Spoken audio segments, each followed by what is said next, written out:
Hello guys, আমি হলো বিভিন্ন বিষয় বলি। কখনো ডিএনএ নিয়ে বলছি, কখনো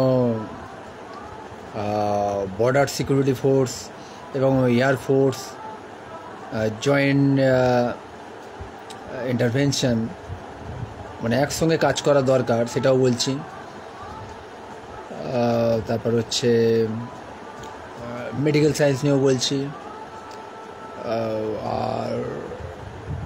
আর কি অনেক কিছু নিয়েই বলি, অত মনে থাকে না সবসময়। তো যেটা হচ্ছে মেন ফ্যাক্ট, যেটা আমি বলতে লিখেছিলাম সকালে, যে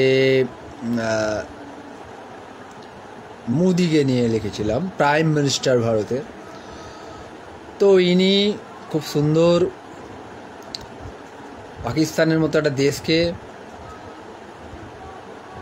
খুব সুন্দর সাজা দিয়েছিলেন, কিন্তু আবার সাজা থেকে মুক্ত করে দেন বোকামিপনার জন্য। উনি চিন্তা করেছিলেন পাকিস্তানকে সারেস্তা করতে গেলে, মানে সাইজ করতে গেলে বা জব্দ করতে গেলে, বাংলায় যেটা বলে, তাহলে ইকোনমিক্যালি কী করে প্যারালাইজ করে দেওয়া যায়। তা সেটা হয়েও গেছিল, একটা ঘটনা। কিন্তু সামান্য 5-7 জন 10 জন মারা যাবার ফলে উনি একদম পাকিস্তানের ভেতরে গিয়ে হামলা করে দিলেন। এখন বলছেন আমি করিনি, ওই করিনি, সেটা আলাদা ম্যাটার আছে। আমি ওই নিয়ে আমি তর্ক বিতর্কে যাচ্ছি না, কারণ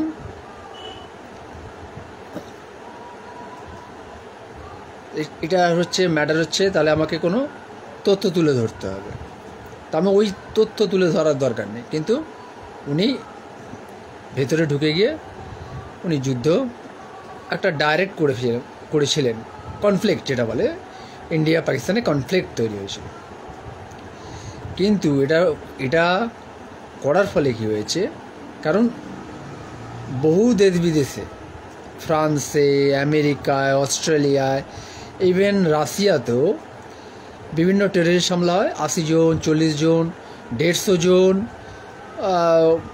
কখনো এরকম মারা যায় টেররিস্ট সন্ত্রাসবাদী হামলাতে।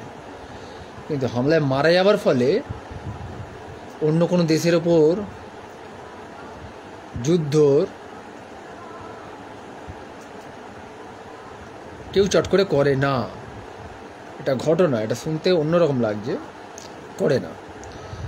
আর এইখানে তো মারা গেছিল 5-7 জন মারা গেছিল। তো এবং যারা করেছিল তারা পথ পেরিয়ে গেল কি করে, আর এই ঢুকলোই বা কী করে, বা বেরিয়ে গেলই বা কী করে। ভারতবর্ষের দুটো জায়গা ঘাঁটি হচ্ছে মেন মিলিটারিদের ঘাঁটি, একটা হচ্ছে আসাম বর্ডার, আর একটা হচ্ছে কাশ্মীর বর্ডার। ভারতবর্ষের মেন পয়েন্ট, ডিফেন্সের বেস। তাই এরা এলো কী করে, আবার অ্যাকশান করার পর চলে গেলেও বা কী করে, এটাও তো একটা ঘটনা, এটা দেখা দরকার।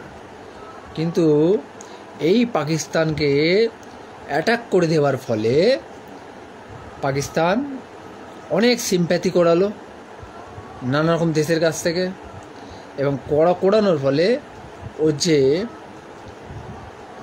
সিকিউরিটি এক্সচেঞ্জ অন্য দেশের সাথে, মানে সৌদি আরবের সাথে পরমাণু যে সিকিউরিটি এক্সচেঞ্জ পাকিস্তান করে নিল। এটা কিন্তু অনেক বড় মারাত্মক ব্যাপার। এটা অনেকের মাথায় ঢুকবে না যে এটা আবার কি ব্যাপার, যে সিকিউরিটি এক্সচেঞ্জ এটা কোনো ম্যাটারই নয়, ও আমরা ঢুকে গিয়ে আবার মেরো না। না না, মোদিজি যে ডেয়ার ডেভিল যে কাজ করেছিলেন, বেপরোয়া, এটা যখন তখন একটা বড় ধরনের ক্ষতি হয়ে যেত। মাঝখানে ঢুকে গেল আমেরিকা, আর ঢোকা দরকারও ছিল, এবং তার ফলে আবার তো ঠিক হয়ে গেল সেটা নয়, কিন্তু এটা অনেক বড় ক্ষতি হয়ে যেত। মানে এক চুল এদিক ওদিক যদি হতো তো অনেক বড় ক্ষতি হতো, এশিয়ার মধ্যে অনেক বড় ক্ষতি হতো। এবং এসব করার ফলে আবার চালু করে দিয়েছে একই জিনিস, তাহলে কি আবার ভেতরে ঢুকে গিয়ে আবার কি দুমদারাক্কা মানে আবার যুদ্ধ করবো? এরকম করা যায়। উনি যেটা করেছেন সেটা কূটনীতি সফল হয়ে গেছিল, পাকিস্তান পুরোপুরি প্যারালাইজ হয়ে গেছিল। IMF যে ফান্ড যে রিলিজ করে সারা পৃথিবী জুড়ে, তো সেই IMF ব্ল্যাকলিস্ট করে দিয়েছিল পাকিস্তানকে। FATF financial task force committee এরা কী করেছিল, এরা হচ্ছে গ্রে লিস্টেড করে দিয়েছিল। কিছুদিন পর আরও হয়ে যেত।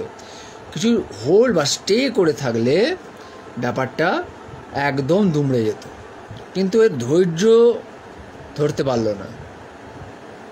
এরা মস্তানি দাদাগিরি এগুলো দেখানোর ফলে কি আছে, এটা অনেক দূর এগিয়ে গেছে। এবং এখন বিদেশমন্ত্রী বুঝতে পেরেছে, এখন প্রধানমন্ত্রীও বুঝতে পেরেছে, ডিফেন্সের লোকও বুঝতে পেরেছে, এয়ারফোর্সের লোকও বুঝতে পেরেছে সব ব্যাপারটা।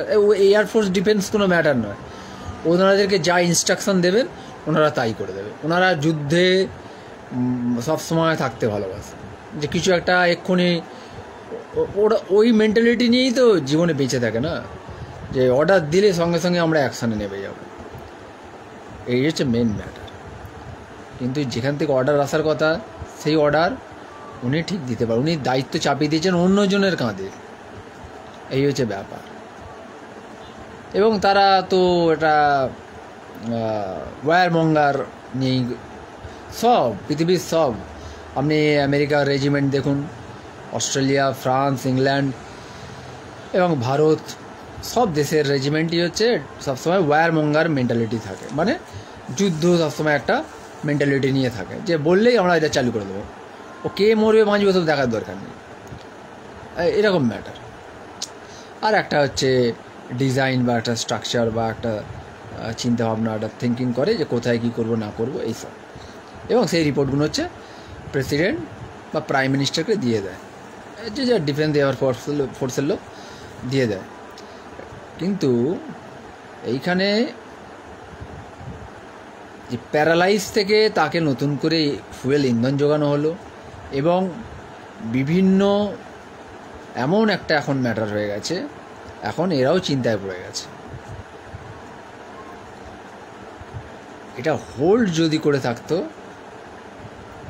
যে লোক ঢুকেছে আমরা লোককে বেরোতে দেবো না, সিকিউরিটি টাইট করব, টেকনোলজি উন্নত করবো আরও বেশি, আর যা হবার করে, তখন মাথায় বুদ্ধিটা ওদের আসতো না। এমনিতেও কী করতো, এখন ওদের ম্যাটার হয়ে গেছে, ওরা হচ্ছে একটা অনেকটা দূর এগিয়ে গেছে, ওটা ইন্টারকানেক্টেড করে নিয়েছে অন্য দেশের সাথে, যেহেতু ওদের কাছে পরমাণু বোম আছে। পরমাণু বোম ছেলে গেলে কথা নয়, একটা দেশের ভেতরে ঢুকে ওরকম করা, তার মধ্যে যদি এক চুল ভুল ভ্রান্তি হয়ে যেত, তাহলে পাকিস্তান ডিক্লেয়ার করে দিত যে আমরা ফাটাতে বাধ্য হচ্ছি, কারণ আমাদের এক্সিস্টেন্সিয়াল ক্রাইসিস হয়ে গেছে, তার জন্যই আমরা ফাটাতে বাধ্য হচ্ছি, এবং এশিয়াতে বিরাট বড় ক্ষতি হয়ে যেত।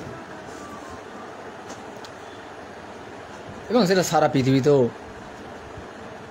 মানব সভ্যতা একটা বিলুপ্তির পথেও যেতে পারত। তো এটা করে আলটিমেট লস ছাড়া কিছু লাভ কিছু হয় না। এখন সেটা অনুভব করছে।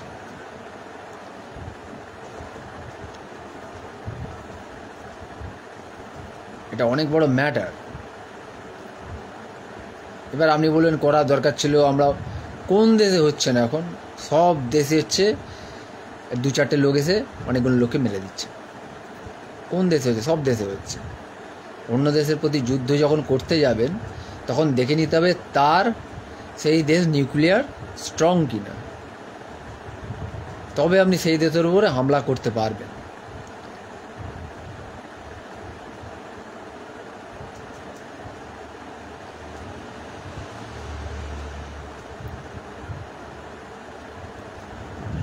যেখানে ভারত হচ্ছে বাংলাদেশকে এতদিন ধরে যে কি আমি বলবো, আমি তো এরকম করে বলতে পারি না। আমি লিখে বাংলায় লিখে বলে দিই, যেটা বোঝার নিশ্চয়ই বুঝে যাবে যারা হচ্ছে ইন্টেলেকচুয়াল বা ইন্টেলিজেন্ট পার্সন আছে। তো এইখানে হচ্ছে মিস করে বেরিয়ে গেছে ভারত, আর সেখানে গিয়ে ওখানে দাপাদাপি করেছে, সেখানেও টিকে থাকতে পারেনি। সেখানে কৈফিয়ত দিতে হচ্ছে ইউএনওকে, রাষ্ট্রসংঘ, বারে বারে গিয়ে যে আবার করছে, আপনারা কিছু বলুন। এটা তো প্রথমে করলেই হতো। আর টেকনোলজিকে উন্নত করা দরকার, লাভটা কী হলো? অনেক বড় মানে লাখের লাভ কিছু হলো না, মানে তীরে এসে তরিটা ডুবে গেল। মোদিজির চিন্তা ভাবনা ছিল দুমড়ে দেওয়ার কথা, কিন্তু উনি ধরে রাখতে পারেননি, কারণ উনি কূটনীতিই জানেন না। আর কূটনীতি জানতে গেলে লেখাপড়া জানতে হয়। উনি করে ফেলেছেন যে আমাকে মেরেছিস, আমিও তোকে মারতে ছুটব। মানে একটা বস্তি, সে একটা 10তলা বিল্ডিং ইট মেরে দিয়েছে। এবার 10তলা ঘরের লোক, সেও হচ্ছে নিচে নেবে, সে বস্তির ঘরে ইট মারতে শুরু করে দিয়েছে। এটাই ঘটনা।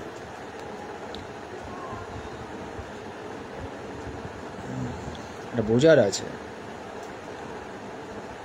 আমি অনেক কারণে বলছি, বাদবাকি বাংলায় পড়ে নেবে যেগুলো লিখি, কারণ ওটা বিস্তর আলোচনা থাকে। তো ধন্যবাদ।